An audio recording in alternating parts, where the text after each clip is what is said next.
Assalamualaikum warahmatullahi wabarakatuh. Very good morning to everyone. Thanks, Prof. Syed, for the kind introduction. This is the 8th postgraduate forum. I think for the past 8 years we managed to keep this going. We have a lot of differences between three of us, although we study at the same place and converge with the same professors before. And one of the things that we don't like at that time is actually having a postgraduate forum when we were doing our PhD early stage. They forced us to present, they forced us to do a lot of things. But somehow we found it's very interesting when we come back and we decided that we put this in practice and make some of our students suffer what we have suffered before. Okay, anyway, I think for the past 8 years we have gone into various areas of health policy. And I think three of us here who started this program are doing in their own way of trying to improve health system. Currently, I'm working on areas related to universal health coverage. I think Prof. Syed somehow also work in this area as well. And Prof. Loksono is also working in some parts of areas related to this, but mainly on the health policy system. I tried to give you an overall background on how I see universal coverage and what are the link with the medical industries. And when I talk about medical industries, I'll focus on four areas: public sector or public health sector, private health sector, the medical insurance sector, and also areas which are related to the pharmaceutical, which is one of the areas that we are looking currently very hard. These are the challenges that we are currently facing when we talk about health of the nations of the world. 192 countries in the world having all these issues that need to be sorted out in the health system. They need to improve their health financing system in order to achieve universal coverage. We are facing with the issues of effective management of chronic non-communicable diseases. Our previous speaker has just mentioned recently the importance of the chronic non-communicable diseases and how this prevalence and incidence has been increasing, and this put a lot of pressure on the resources that we have. And of course, when we try to collect resources for health financing, we are concerned with the use of the resources, that we want to make sure that we get value for money, how we can improve efficiency of the services. Can you help me to on this monitor, please? It's off. I'm getting old, and coming back may not be that easy now as before. Universal coverage is defined as the situation where everybody in the country will have access to healthcare services wherever they are, and regardless of their income and regardless of their social status, but really relates to the needs of the healthcare. Can we achieve this objective or this thing that we really want to achieve in universal coverage? There are at least three dimensions of universal coverage. We are talking about how big is the population that being covered. Secondly, the type of services that are accessible to the population, which we call it the depth of the services. And of course, the issue of how much cost sharing that we want the population to put forward in order for the government to ensure that the services are accessible to everyone. If you look at this table, which was just recently published in Lancet, we can see various patterns are coming when countries are putting up a lot of effort for them to achieve universal coverage. For example, all countries will try to extend the coverage to cover everybody. Some look at a comprehensive package of services as the depth of the services, and at the same time, we are starting at a low level. Some countries start as a very low level of coverage. Others, we have reached certain level. For example, Indonesia, we have reached more than 50%. They are trying to actually extend more to cover the whole population. And normally when we get to the near universal coverage level, the last few percentage are the one of the population that covered pose a lot of challenges. And we must remember that there are a number of issues that need to be taken on board when we try to achieve universal coverage. Of course, most of us who are dealing with health policy and financing are concerned with information system and also the resources that are available in healthcare system. But of course, we cannot forget other things, including policy, governance, and also the technology. Whenever we want to extend the services to cover the whole population, we must make sure that we have three things. Number one, the services that are covered in the package must be efficient as well as effective. We do not want to spend resources unnecessarily for services which are not proven to be cost effective. Secondly, we want to cover everyone in the population without exception. And this is the very important aspect. And thirdly, we want to make sure that we try to cover all the populations, especially those, the vulnerable group, from catastrophic expenditure.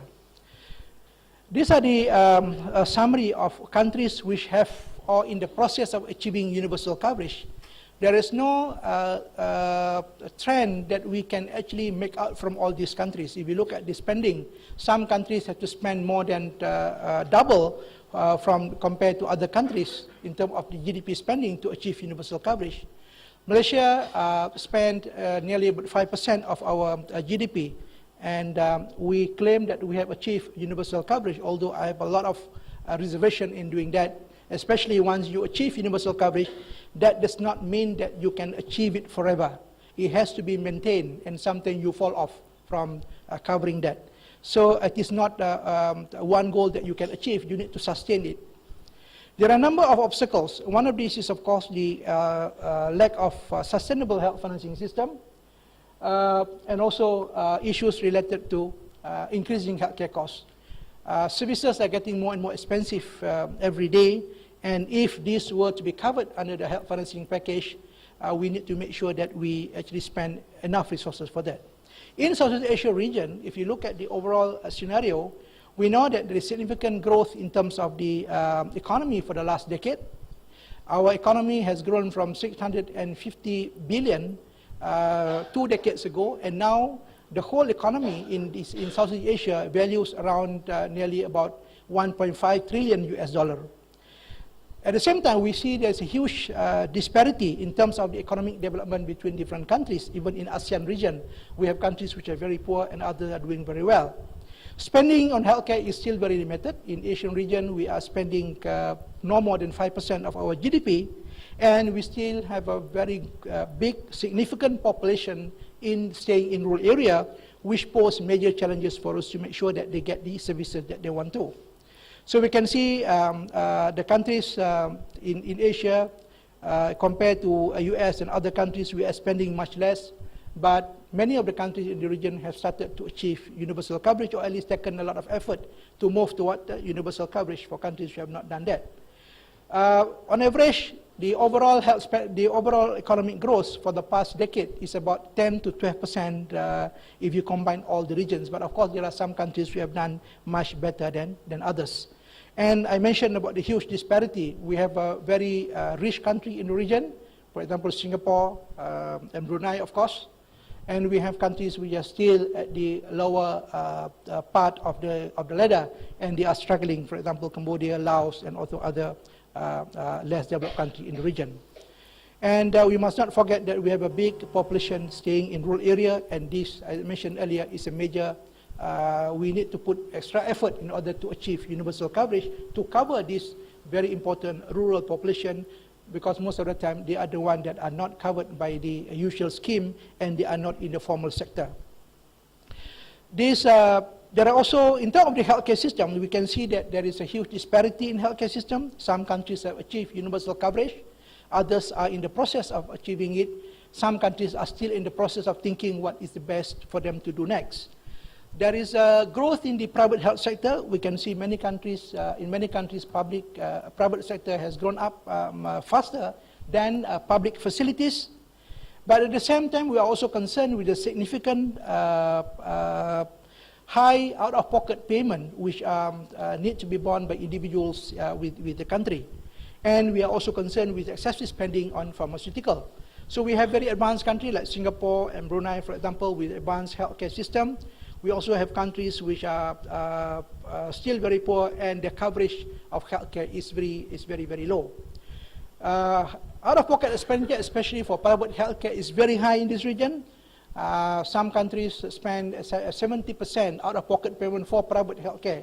Even if you look at the total health expenditure in Malaysia itself, we are still spending about 45% of our healthcare spending in the private sector. And we are concerned about nearly 100 million people in the region who are actually exposed to, very vulnerable to catastrophic expenditure, and some of them might become poor because of their healthcare status. So these are the four medical industries that I'm going to discuss in a bit more detail. The public hospital and clinics plays a very important role. They are the main players in providing healthcare services to the population, and they can be relied upon when we talk about the universal coverage.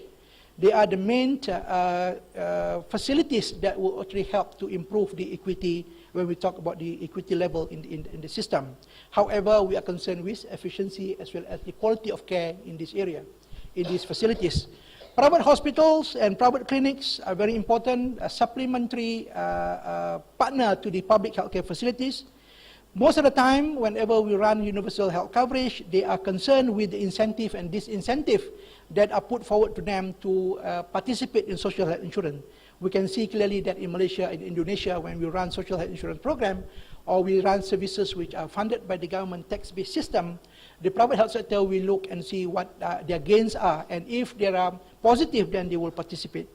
We cannot so much depend on them for the preventive services. Preventive services still have to be provided by the public healthcare facilities, and we need to change. We need to look at the private sector and try to change the mentality from moving away from fee-for-service to prospective payment. We have very good experience in Indonesia where we move away from fee-for-service. For the first few months, people throw conversion and fees in the system.